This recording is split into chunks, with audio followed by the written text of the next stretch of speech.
চট্টগ্রামে ঘূর্ণিঝড় রেমালের প্রভাবে সকাল থেকে টানা ভারী বৃষ্টিপাত হচ্ছে। টানা বৃষ্টির ফলে হাঁটু থেকে বুক পরিমাণ পানিতে তলিয়ে গেছে বেশিরভাগ এলাকা। এদিকে পানিতে সড়ক তলিয়ে যাওয়ায় গণপরিবহনের সংখ্যা একেবারেই কম। ফলে রিকশায় অতিরিক্ত ভাড়া গুনে অর্ধ ভেজা হয়ে গন্তব্যে যেতে হচ্ছে যাত্রীদের। এছাড়া ভারী বৃষ্টির সঙ্গে ঝোড়ো হাওয়া চলমান থাকায় নগরের অনেক এলাকায় বিদ্যুৎ নেই। এতে চরম ভোগান্তিতে পড়েছেন নগরবাসী।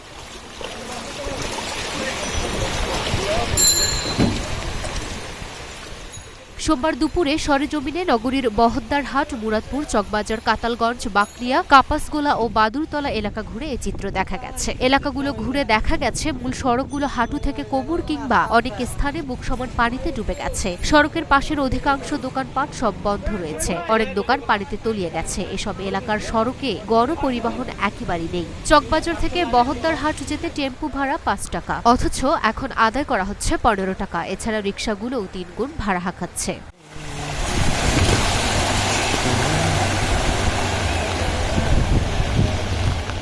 খোঁজ নিয়ে জানা গেছে, নগরীর আগ্রাবাদ, পতেঙ্গা ও হালি শহরের বেশিরভাগ এলাকাও পানিতে ডুবে গেছে। চট্টগ্রামে জলবদ্ধতা নিরসনে একাধিক প্রকল্পে প্রায় ১১,০০০ কোটি টাকার কাজ চলছে। ইতিমধ্যে ব্যয় হয়েছে ৮,০০০ কোটি টাকা। এত টাকা ব্যয় হলেও সামান্য বৃষ্টিতে ডুবে যাচ্ছে চট্টগ্রাম। এ নিয়ে ক্ষোভ প্রকাশ করছেন নগরবাসী। অন্যদিকে আগামীকাল মঙ্গলবারও ভারী বৃষ্টিপাতের আভাস দিয়েছে পতেঙ্গা আবহাওয়া অফিস। রোববার রাত ১২টা থেকে সোমবার দুপুর ১২টা পর্যন্ত চট্টগ্রামে ২৩৮.৪ মিলিমিটার বৃষ্টি হয়েছে বলেও জানিয়েছে তারা।